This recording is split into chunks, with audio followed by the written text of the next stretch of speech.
Hello everyone, welcome to the channel. So go to your Novo Banco debit card but can't use it yet. Don't worry, we'll show you 3 easy steps to activate your card.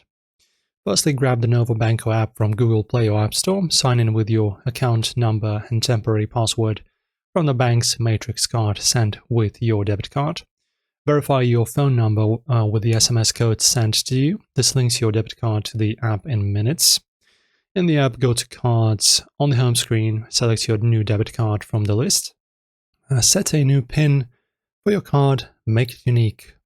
Your card is now ready for online and in-store purchases. For extra security, head to any Novo Banco ATM or multi-banco ATM, insert your card, enter your new PIN, and select Balance Inquiry or make a small withdrawal. This confirms activation and enables contactless payments.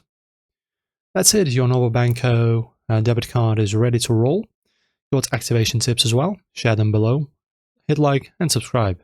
See you next time.